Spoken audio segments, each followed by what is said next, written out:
اعوذ باللہ من الشیطان الرجیم بسم اللہ الرحمن الرحیم وَإِذَا ضَرَبْتُمْ فِي الْأَرْضِ فَلَيْسَ عَلَيْكُمْ جُنَاحٌ أَن تَقْصُرُوا مِنَ الصَّلَاةِ صدق اللہ العظیم۔ اب یہ پھر کچھ شریعت کے احکام آ رہے ہیں، گویا کہ خطاب کا رخ پھر اب مسلمانوں کی طرف، اہل ایمان کی طرف۔ شریعت کے احکام، عبادات سے متعلق تفاصیل۔ اور اے مسلمانوں، جب تم زمین میں سفر کرو تو کوئی حرج نہیں ہے تم پر، کوئی گناہ نہیں ہے کہ تم کچھ کم کر لیا کرو نماز میں۔ ان خفتم ان یفتنکم الذین کفروا، اگر تمہیں اندیشہ ہو کہ تم کو نقصان پہنچائیں گے کافر۔ ان الکافرین کانوا لکم عدوا مبینا، یقیناً یہ کافر تمہارے کھلے دشمن ہیں۔ یہ ہے قصر صلاۃ، لیکن صلاۃ الخوف کی حالت میں، جنگ کی حالت میں قصر کا حکم۔ اور اس میں بھی خاص طور پر جو صورتحال تھی کہ جب حضور کے ساتھ ہوتے تھے تو اب اگر شکل یہ ہوتی کہ آدھا آدھا لشکر علیحدہ علیحدہ نماز پڑھے اور پھر حضور ایک کے ساتھ نماز پڑھیں تو دوسروں کو محرومی کا احساس ہوتا۔ لہذا آپ دیکھیے کہ ایک بہت عمدہ تدبیر بتائی گئی۔ فَإِذَا كُنْتَ فِيهِمْ، تو اے نبی جب آپ بھی ان کے اندر موجود ہوں، فَأَقَمْتَ لَهُمُ الصَّلَاةَ، اور آپ نے ان کے لیے نماز کھڑی کر دی ہو، فَلْتَقُمْ طَائِفَةٌ مِّنْهُمْ مَعَكَ، تو ان میں سے ایک گروہ کو تو کھڑے ہونا چاہیے آپ کے ساتھ، وَلْيَأْخُذُوا أَسْلِحَتَهُمْ، اور جو دوسرے ہیں وہ اپنا اسلحہ لے کر وہ چاق و چوبند رہیں۔ فَإِذَا سَجَدُوا فَلْيَكُونُوا مِنْ وَرَائِكُمْ، تاکہ جب تم سجدہ کرو، جو حضور کے ساتھ نماز پڑھ رہے سجدے میں جائیں تو وہ دوسرا گروہ جو ہے جو نماز میں شریک نہیں ہے وہ ان کی حفاظت کرے، کھڑے رہیں ان کے پیچھے۔ وَلْتَأْتِ طَائِفَةٌ أُخْرَىٰ، اب اس کے بعد ہوتا کیا تھا کہ حضور نے ایک رکعت نماز پڑھا دی اور آپ بیٹھے رہے، دوسری رکعت کے لیے اٹھے نہیں۔ دوسری رکعت مسلمانوں نے خود ادا کر لی۔ اب جب انہوں نے سلام پھیر دیا چلے گئے تو جو پہلے جو تھے جو اس وقت تک شریک نہیں ہوئے تھے وہ حضور کے پیچھے آ گئے۔ اب حضور نے ایک رکعت اور پڑھی تو ان کی ایک رکعت حضور کے پیچھے ہو گئی، اس کے بعد حضور نے ایک رکعت کے بعد سلام پھیر دیا، انہوں نے پھر ایک رکعت اور ادا کر لی، اس طریقے سے کہ کوئی بھی حضور کی امامت کے شرف سے اور فضل سے محروم نہ رہے۔ فَإِذَا سَجَدُوا فَلْيَكُونُوا مِنْ وَرَائِكُمْ وَلْتَأْتِ طَائِفَةٌ أُخْرَىٰ لَمْ يُصَلُّوا فَلْيُصَلُّوا مَعَكَ، اب وہ دوسرا گروہ کو آنا چاہیے کہ جنہوں نے ابھی نماز نہیں پڑھی تھی کہ وہ آپ کے ساتھ نماز پڑھیں۔ وَلْيَأْخُذُوا حِذْرَهُمْ وَأَسْلِحَتَهُمْ، اور ان کو چاہیے کہ وہ اپنی ڈھالیں بھی، اپنا بچاؤ بھی اور اسلحہ بھی ساتھ رکھے۔ وَدَّ الَّذِينَ كَفَرُوا لَوْ تَغْفُلُونَ عَنْ أَسْلِحَتِكُمْ وَأَمْتِعَتِكُمْ، یہ کافر تو اسی طاق میں رہتے ہیں، اسی امید میں رہتے ہیں کہ تم جیسے ہی غافل ہو جاؤ۔ وَدَّ الَّذِينَ كَفَرُوا لَوْ تَغْفُلُونَ عَنْ أَسْلِحَتِكُمْ، اپنے اسلحہ سے غافل ہو جاؤ، وَأَمْتِعَتِكُمْ، اور اپنے مال و اسباب سے، فَيَمِيلُونَ عَلَيْكُمْ مَيْلَةً وَاحِدَةً، تو وہ تم پر ایک دم ٹوٹ پڑے حملے کے اندر۔ وَلَا جُنَاحَ عَلَيْكُمْ إِن كَانَ بِكُمْ أَذًى مِّن مَطَرٍ، اور کوئی حرج نہیں ہے تم پر، کوئی گناہ نہیں ہے اگر تمہیں کوئی تکلیف ہو یا بارش کی وجہ سے کوئی صورتحال ایسی ہو، اور کنتم مرضى، یا تم بیمار ہو، ان تضعوا اسلحتکم، کہ اسلحہ تو اپنا رکھ دو، وخذوا حذرکم، لیکن صرف ڈھال لے لیا کرو کہ اچانک کوئی حملہ ہو جائے تو اگر پوری تلوار نیزہ وغیرہ سب اپنے جسم پر لگایا ہوا ہے تو نماز کا پڑھنا مشکل ہے، اور یہ کہ حالات ایسے ہیں تو اسلحہ علیحدہ رکھ دیا جائے لیکن ڈھال اپنے پاس موجود رہے، تاکہ اچانک کوئی حملہ ہو تو کم سے کم انسان کو وقت ملے کہ وہ اپنے آپ کو بچا کر اور پھر وہ اپنا اسلحہ بھی لے لے گا۔ ان اللہ اعد للکافرین عذابا مہینا، یقیناً اللہ تعالیٰ نے کافروں کے لیے ایک بہت اہانت آمیز عذاب تیار کر رکھا ہے۔ فَإِذَا قَضَيْتُمُ الصَّلَاةَ، پھر جب یہ نماز اس طریقے سے تم ادا کر لو، فَاذْكُرُوا اللَّهَ قِيَامًا وَقُعُودًا وَعَلَىٰ جُنُوبِكُمْ، تو پھر ذکر کرو اللہ کا، کھڑے ہوئے، بیٹھے ہوئے، لیٹے ہوئے، سواریوں پر چلتے ہوئے۔ وہ ذکر جو ہے وہ ذکر کثیر، وہ صرف نماز کے ساتھ نہیں ہے، بلکہ جیسے سورہ جمعہ میں آیا ہے کہ فَإِذَا قُضِيَتِ الصَّلَاةُ فَانتَشِرُوا فِي الْأَرْضِ وَابْتَغُوا مِن فَضْلِ اللَّهِ وَاذْكُرُوا اللَّهَ كَثِيرًا لَعَلَّكُمْ تُفْلِحُونَ، ہر حال میں جب تم اللہ کو یاد رکھو، اللہ کا ذکر کرتے رہو۔ ادعیہ معصورہ ہیں، اوراد معصورہ ہیں، اوراد مسنونہ ہیں، ان کے سے اپنی زبان کو اور اپنے ذہن کو اور قلب کو ایمان کے ساتھ تر و تازہ رکھو۔ فَإِذَا اطْمَأْنَنْتُمْ، اور جب تمہیں امن حاصل ہو جائے، یعنی یہ نماز کی یہ کیفیت جو ہے یہ صرف اس شکل میں ہوگی کہ خوف ہے، صلاۃ الخوف، جب تمہیں امن حاصل ہو جائے، خوف جاتا رہے، فاقیموا الصلاۃ، پھر نماز قائم کرو، جیسے کہ نماز کے قائم کرنے کے آداب ہیں، اس کی شرائط ہیں۔ ان الصلاۃ کانت علی المؤمنین کتابا موقوتا، یقیناً نماز اہل ایمان پر فرض کی گئی ہے، فرض ہونے کی شکل میں اور وقت کے ساتھ۔ اس کی فرضیت ہے اور موقوت ہے، اس کے اپنے اوقات ہیں، اور اس اوقات کے ضمن میں آپ کو بتا چکا ہوں کہ حضرت جبرائیل نے 2 دن نماز آپ کو پڑھائی، ایک دن 5 نمازیں اول وقت میں، دوسرے دن 5 نمازیں آخر وقت میں، اور بتایا کہ ان کے مابین وقت ہے۔ وَلَا تَهِنُوا فِي ابْتِغَاءِ الْقَوْمِ، اور دیکھو اس قوم یعنی اپنے دشمن کا پیچھا کرنے میں سست نہ بنو۔ اب تو یوں سمجھیے کہ جو حق و باطل کی جنگ ہے وہ آخری مرحلے کو پہنچ رہی ہے، اب آخری مرحلے پہ آ کے تھک نہ جانا۔ وَلَا تَهِنُوا فِي ابْتِغَاءِ الْقَوْمِ، ان کا پیچھا کرنے میں سست مت پڑو، ہمت نہ ہارو۔ ان تکونوا تعلمون، بڑے پیارے الفاظ ہیں، اگر تمہیں کوئی تکلیف پہنچتی ہے، الم پہنچتا ہے، بے آرامی ہے، فإنہم یعلمون تعلمون، تو کیا انہیں نہیں پہنچتا؟ انہیں بھی تو تکلیف پہنچتی ہے، وہ بھی جنگ کر رہے ہیں، وہ بھی زخم کھاتے ہیں، ان کے بھی لوگ مر رہے ہیں، وہ ساری تکلیفیں انہیں بھی پہنچ رہی ہیں، دشمنوں کو بھی۔ وَتَرْجُونَ مِنَ اللَّهِ مَا لَا يَرْجُونَ، اور تم اللہ سے امیدیں رکھتے ہو جو وہ نہیں رکھتے۔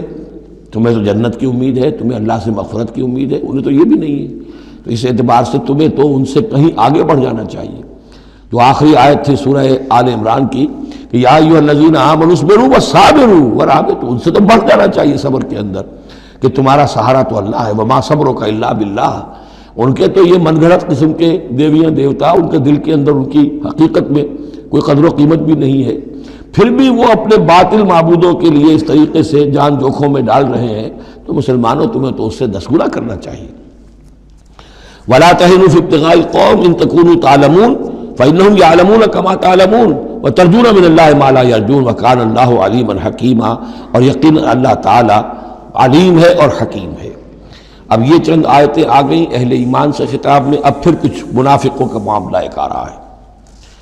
اِنَّا أَنزَلْنَا إِلَيْكَ الْكِتَابَ بِالْحَقِّ لِتَحْكُمَ بَيْنَ النَّاسِ بِمَا أَرَاكَ اللَّهُ، اے نبی ہم نے آپ پر کتاب نازل کی ہے حق کے ساتھ، تاکہ آپ لوگوں کے مابین فیصلہ کریں انصاف کے ساتھ، اور جو اللہ نے آپ کو دکھایا ہے، یعنی ایک تو کتاب دی ہے، قانون دیا ہے، ایک آپ کو بصیرت دی ہے۔ یہ اللہ تعالیٰ کی طرف سے بصیرت خاص، ظاہر بات ہے کہ ایک جج بیٹھا ہوا ہے اور جج کے پاس اپنے کتاب ہے، فائل ہے، شہادتیں ہیں، گواہیاں ہیں، اب ایک اس کی اپنی ایک چھٹی حص بھی ہوتی ہے، اس کی اپنی جو ہے ایک ججمنٹ بھی ہوتی ہے جس کو کہ وہ بروئے کار لاتا ہے،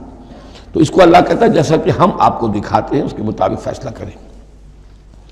وَلَا تَكُن لِلْخَائِنِينَ خَصِيمًا، اور خیانت کرنے والوں کی طرف سے آپ نہ جھگڑے، یعنی ان کی طرف سے وکالت نہ فرمائیں کہ آپ کوئی اگر مسلمان ہے، کہنے کو مسلمان ہے خائن، تو اب اس کی طرفداری جو ہے آپ کو نہیں کرنی ہے۔ اس کا اصل میں ایک واقعہ ہو گیا تھا کہ ایک منافق مسلمان، اس نے کسی مسلمان کے گھر میں چوری کی، نقب لگائی، وہاں سے ایک آٹے کا تھیلا لے لیا، کچھ اسلحہ لے لیا، وہ اپنے گھر تک آیا تو وہ آٹے کی تھیلے کے اندر کہیں سوراخ تھا تو وہ آٹا گرتا گیا، تھوڑا تھوڑا وہ سارا راستہ جو ہے پتہ چل گیا کہ اس کے گھر تک سوراخ پہنچ گیا۔ پھر اسے کچھ خیال آیا کہ ممکن ہے مجھ پر شک ہو جائے، اسے پتہ نہیں تھا کہ یہ آٹا بھی میرا لاش فاش کر رہا ہے۔ اس نے یہ کیا، اسی وقت جا کر ایک یہودی کے ہاں امانت رکھوا دیا، یہ سامان میری امانت ہے تمہارے پاس، لیکن وہاں بھی وہ نشان جو ہے آٹے کا وہاں بھی پہنچ گیا۔ اب اگلے روز جب تلاش ہوئی اور وہ آٹا جو گرا ہوا تھا راستے میں، اس کو دیکھ کر کھوج لگاتے ہوئے لوگ پہلے اس کے مکان پر پہنچے، اس نے صاف انکار کر دیا، تلاشی لے لی، چیز نکلی نہیں۔ اب انہوں نے دیکھا تو وہ آگے جا رہے ہیں نشان، وہ وہاں پہنچ گئے، یہودی کے ہاں برآمد ہو گیا۔ یہودی نے کہا ٹھیک ہے، یہ مال ہے، یہ رات رکھے یہاں پر حفاظت کے لیے رکھ گیا تھا۔ اب یہاں پہ جھگڑا ہو گیا کہ اس کے جو قوم کے لوگ تھے، اس کے گھرانے کے لوگ، اس منافق مسلمان کے، ان کا نہیں یہ جھوٹ بولتا ہے، یہ یہودی چور ہے۔ اب وہ یہودی کا اور مسلمان جو منافق تھا اس کا مقدمہ تھا جو حضور کے سامنے آیا، اور پوری قوم، اس کا پورا گھرانہ جو ہے، وہ قبیلہ اس کا جو ہے وہ آ گیا شور مچاتے ہوئے اور قسمیں کھاتے ہوئے، ہمارا یہ آدمی تو بہت نیک ہے، اس پر خامخواہ یہ جھوٹا الزام لگ رہا ہے اور یہ ہے اور وہ ہے، یہاں تک کہ کچھ حضور کا دل بھی پسیجنے لگا اس شخص کے بارے میں۔ اس پر یہ آیت نازل ہوئی ہے، خیانت کرنے والے کی طرف سے آپ وکالت نہ کریں، اس کے سہارا نہ بنیں، اس کو مدد نہ پہنچائیں۔ وَلَا تَكُن لِلْخَائِنِينَ خَصِيمًا، اب خصیمہ بحث کرنے والا، للخائنین، علی الخائنین ہوتا تو خائنوں کے خلاف، للخائنوں کے حق میں آپ دلیل نہ دیں۔ واستغفر اللہ، اور یہ جو بھی آپ کی طبیعت میں نرمی پیدا کچھ ہو گئی تھی اس پر اللہ سے استغفار کیجئے۔ ان اللہ کان غفورا رحیما، یقیناً اللہ تعالیٰ بخشنے والا اور رحیم ہے۔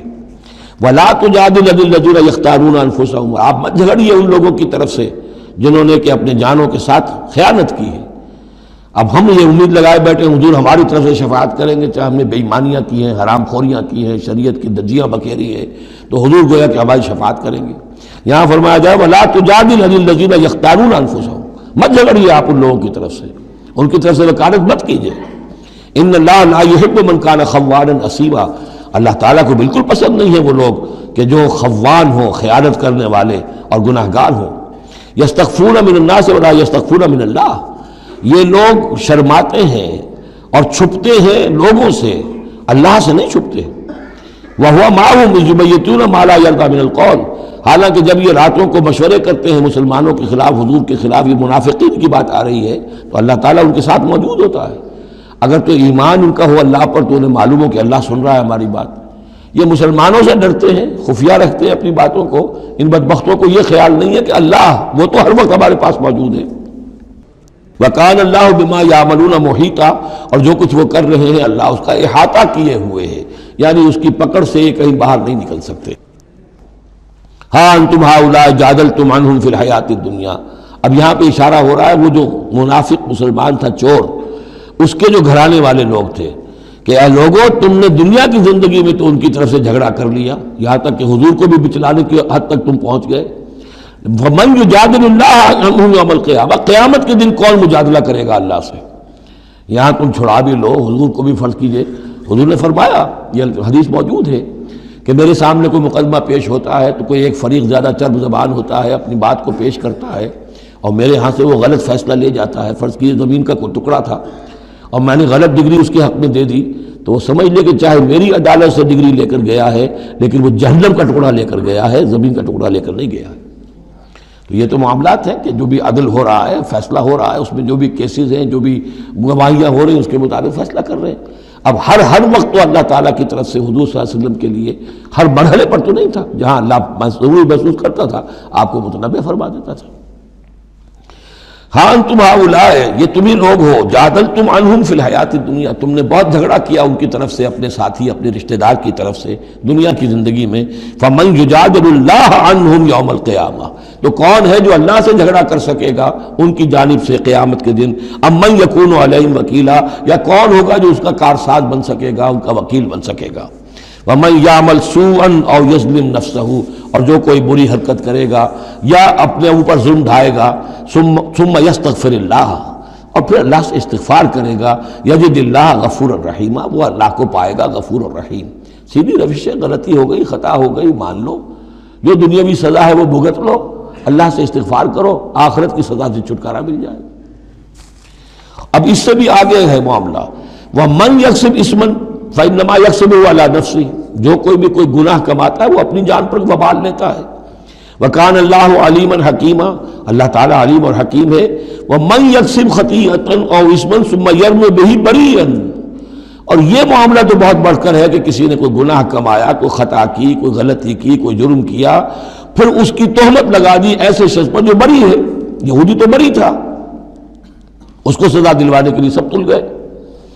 تو ثم یرمی بہ بریئا، جو بری ہے اس سے، اس کا کوئی تعلق نہیں، اس کا اس میں کوئی گناہ میں حصہ نہیں، فقد احتمل بہتانا و اسما مبینا، تو اس نے تو اپنے سر پر بہت بڑا طوفان اور بہت کھلا کھلا گناہ کا بوجھ لے لیا ہے۔ ولولا فضل اللہ علیک، اب یہ حضور سے خطاب ہو رہا ہے کہ اس معاملے میں اگر اللہ تعالیٰ نے بروقت آپ کو مطلع نہ کر دیا ہوتا، ولولا فضل اللہ علیک ورحمتہ لہمت طائفۃ منہم ان یضلوک، تو ان میں سے ایک گروہ ان منافقین میں سے وہ تو اس کے اوپر تل گیا تھا کہ آپ کو گمراہ کر دے، یعنی آپ سے غلط فیصلہ کروا لے، عدالت محمدی سے ظلم ہو جائے، اور وہ جو اصل میں مجرم نہیں تھا، بے گناہ جو ہے یہودی، اس کو پکڑ لیا جائے۔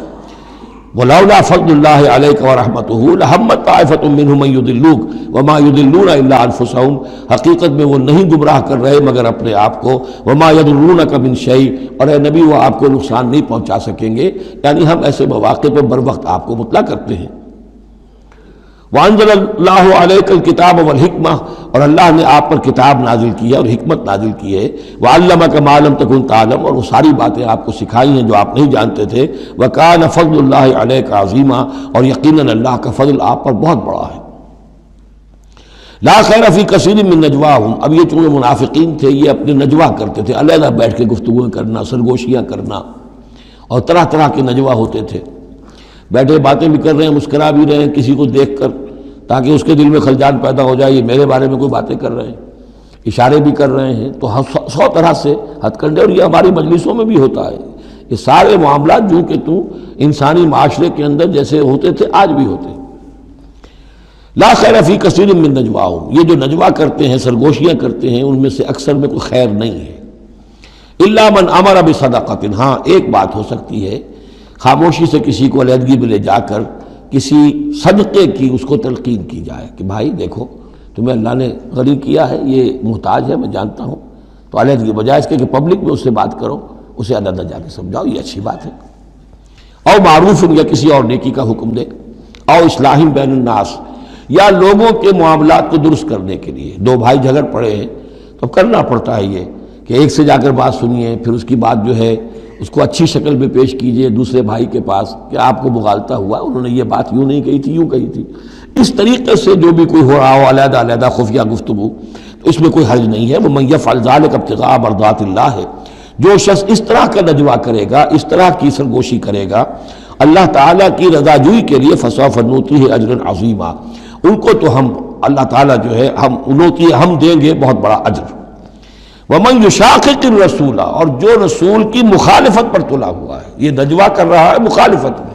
سازشیں، سرگوشیاں، بھڑکا رہا لوگوں کو، دیکھو جی یہ کر دیا، یہ کر دیا، اپنے لوگوں کے لیے یہ کر دیا۔ غزوہ حنین میں ہوا،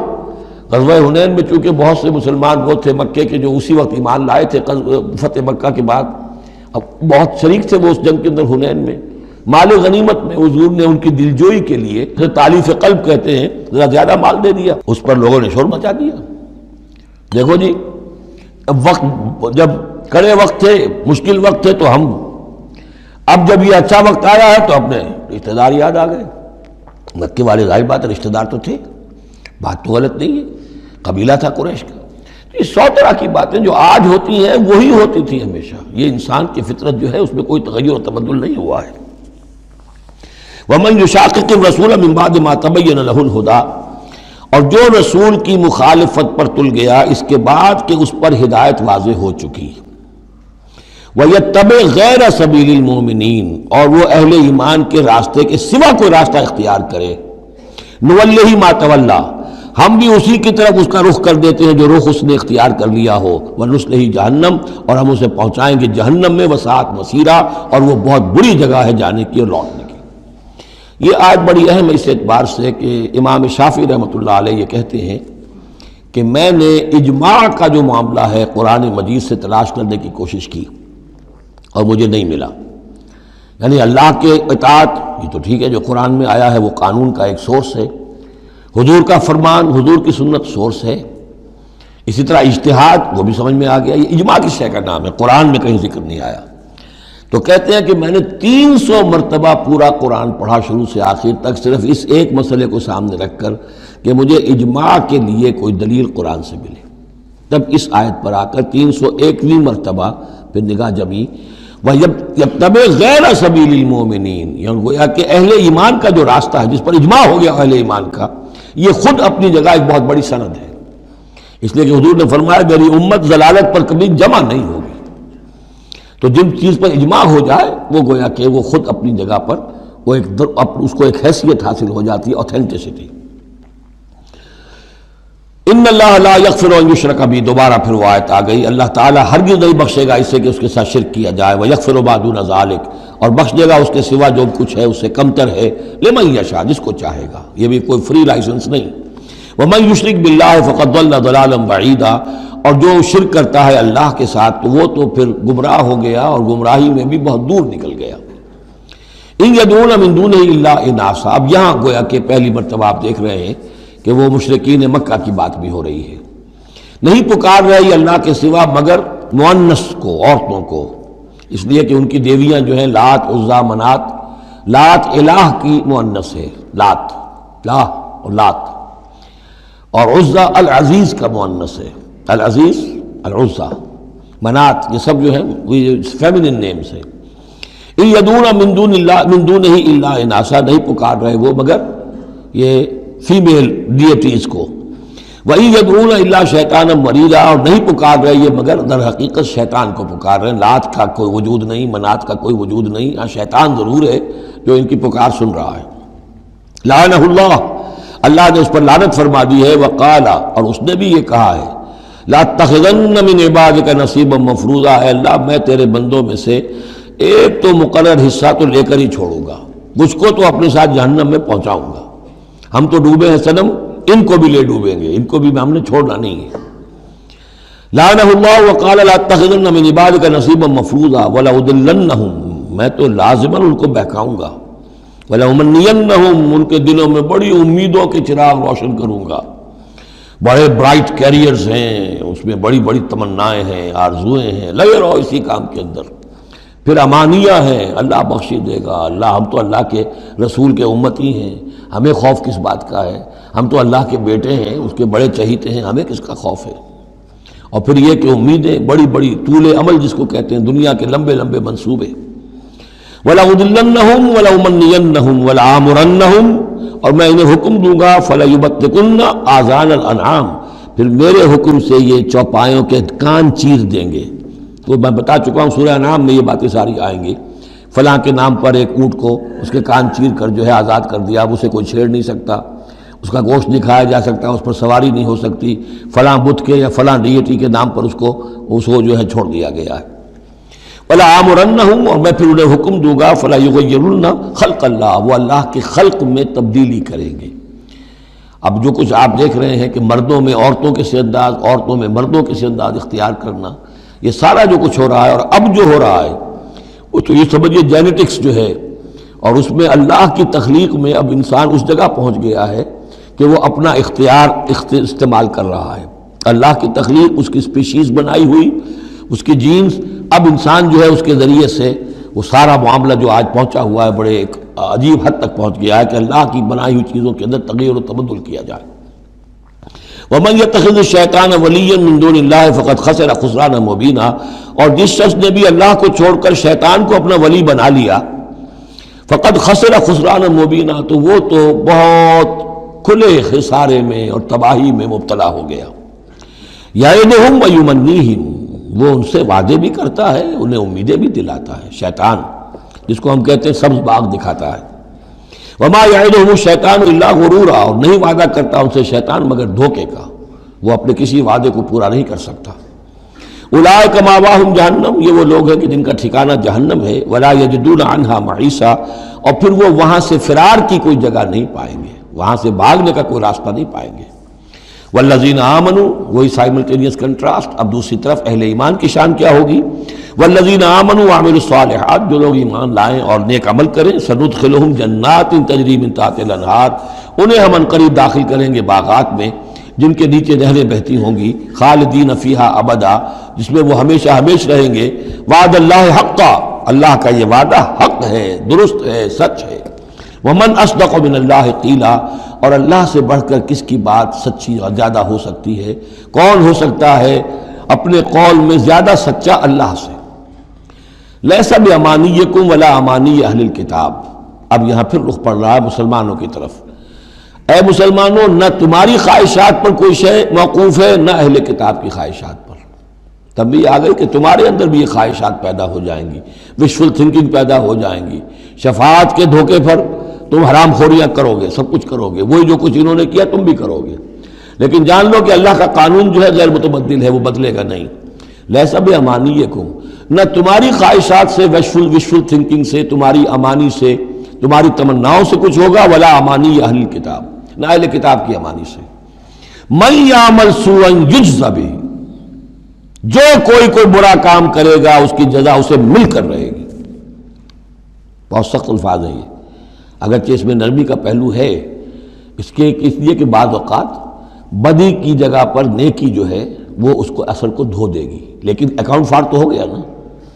مطلب یہ اکاؤنٹ فار ہو کر رہے گی ہر شے۔ اب یہ ہے کہ کسی کی نیکی نے اس کی بدی کو چھپا لیا، کسی نے غلطی کی تھی، اس نے توبہ کی صدق دل کے ساتھ، وہ اس کی بدی جاتی رہی،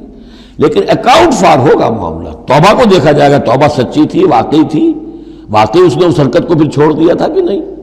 یا یہ صرف یہ کہ زبان سے گردان ہو رہی تھی استغفر اللہ ربی من کل ذنب واتوب الیہ، اور سارا وہ گناہ جو ہے اور حرام خوری جو کہ تم جاری تھی، تو وہ توبہ نہیں ہے۔ من یعمل سوءا یجز بہ ولا یجد لہ من دون اللہ ولیا ولا نصیرا، اور نہیں پائے گا وہ اللہ کے سوا نہ کوئی حمایتی، بلکہ یہاں ترجمہ ہوگا اللہ کے مقابلے میں نہ کوئی حمایتی پائے گا نہ کوئی مددگار۔ ومن یعمل من الصالحات من ذکر او انثی، اور جو کوئی عمل کرے گا نیکیوں کا، خواہ وہ مذکر ہو خواہ مؤنث ہو، مرد ہو یا عورت ہو، وہو مومن، ہو مومن صاحب ایمان، فاولئک یدخلون الجنة ولا یظلمون نقیرا، تو یہ وہ لوگ ہیں کہ جو جنت میں داخل ہوں گے اور ان کی کوئی حق تلفی تل کے برابر بھی نہیں کی جائے گی۔ ومن احسن دینا ممن اسلم وجہہ للہ وہو محسن، اس سے بہتر دین کس کا ہوگا جس نے نمبر 1 اپنا چہرہ اپنا سر اللہ کے سامنے جھکا دیا، اسلم، اسلام آ گیا، وہو محسن، اور یہ احسان، اس کے بعد اسلام ایمان احسان کے درجے تک پہنچ جائے، خوبصورتی کے ساتھ، خلوص کے ساتھ، للہیت کے ساتھ، پورے دین کا معاملہ، تفریق بین الدین نہیں، دین کے اندر جو ہے وہ حصہ بکھرا نہیں، ٹوٹل دین۔ ومن احسن دینا ممن اسلم وجہہ للہ وہو محسن واتبع ملۃ ابراہیم حنیفا، اور اس نے پھر پیروی کی دین ابراہیم کی یکسو ہو کر، یا ابراہیم کی جو یکسو تھا۔ واتخذ اللہ ابراہیم خلیلا، اور اللہ نے تو ابراہیم کو اپنا دوست بنا لیا تھا۔ وَلِلَّهِ مَا فِي السَّمَاوَاتِ وَمَا فِي الْأَرْضِ، اللہ ہی کے لیے جو کچھ کہ ہے آسمانوں میں اور جو کچھ کہ ہے زمین میں۔ وَكَانَ اللَّهُ بِكُلِّ شَيْءٍ مُحِيطًا، اور یقیناً اللہ تعالی ہر شے کا احاطہ کیے ہوئے ہے۔ اب جو حصہ آ رہا ہے یہ وہی مسلمانوں سے خطاب ہے، لیکن اس میں ایک استدراک سمجھیے کہ جو شروع میں کچھ آیتیں آئی تھیں خواتین کے معاملے میں، یتیم عورتوں کے معاملے میں، ان سے نکاح کے معاملے میں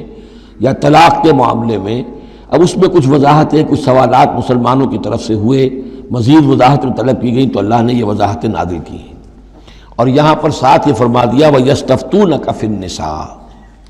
اے نبی یہ آپ سے عورتوں کے بارے میں سوال کر رہے ہیں، بات پوری طرح ان پر کھلی نہیں ہے، واضح نہیں ہوئی ہے۔ قُلِ اللَّهُ يُفْتِيكُمْ فِيهِنَّ، ٹھیک ہے کہہ دیجئے اے نبی ان سے، اللہ تمہیں فتویٰ دیتا ہے، بتاتا ہے، وضاحت کرتا ہے ان کے بارے میں۔ وَمَا يُتْلَىٰ عَلَيْكُمْ فِي الْكِتَابِ مِنْ يَتَامَى النِّسَاءِ، اب وہ آیت نمبر 3 کے اندر بات واضح ہو گئی، قرآن نے ثابت کر دیا کہ وہاں جو کہا تھا کہ وَإِذْ خِفْتُمْ أَلَّا تُقْسِطُوا فِي الْيَتَامَى، تو یتامى النساء مراد تھی وہاں پر، کہ اگر تمہیں اندیشہ یہ ہو کہ یتیم لڑکیوں سے شادی کرو گے تو ان کے ساتھ انصاف نہیں کر سکو گے، اس لیے کہ ان کی طرف سے کوئی ہے نہیں جو ان کے حقوق کا پاسدار ہو اور تم سے کوئی بات پوچھ کر سکے ان کی طرف سے، تو پھر ان سے شادی مت کرو، بلکہ تم اور جو عورتیں ہیں شادی اگر کرنی ہے ایک سے زائد تو ما طاب لکم من النساء مثنی وثلاث ورباع شادی کرو۔ تو یہاں فرمایا وہ تھا عورتوں کی، یتیم عورتوں کے بارے میں وہ حکم تھا، ما یتلا علیکم، جو تمہیں سنایا گیا، جو سنایا جا رہا ہے کتاب میں، فی یتام النساء، ان عورتوں کے بارے میں کہ جو یتیم ہیں، وہ عورتیں یا لڑکیاں، لا توتونہن ما کتب لہن، تم دیتے نہیں ہو انہوں جو اللہ نے ان کے لیے لکھ دیا ہے، بغیر مہر کے یتیم بچی تھی آپ نے شادی کر لی، کون اس کی طرف سے مہر طلب کرے گا؟ وترغبون ان تنکحوہن، اور چاہتے ہو کہ اسے نکاح بھی کرو، والمستضعفین من الولدان، اسی طرح بچے جو ہیں ان کے ساتھ بھی جو ظلم ہوتا ہے، وان تقوموا للیتامی بالقسط، اور وہ جو ہم نے تفصیل سے احکام دیے ہیں کہ یتیموں کے معاملے میں انصاف پر کاربند رہو، وما تفعلوا من خیر فإن اللہ کان بہ علیما، اور جو خیر بھی تم کرو گے اللہ اس سے واقف ہے، تمہاری نیتوں کو جانتا ہے۔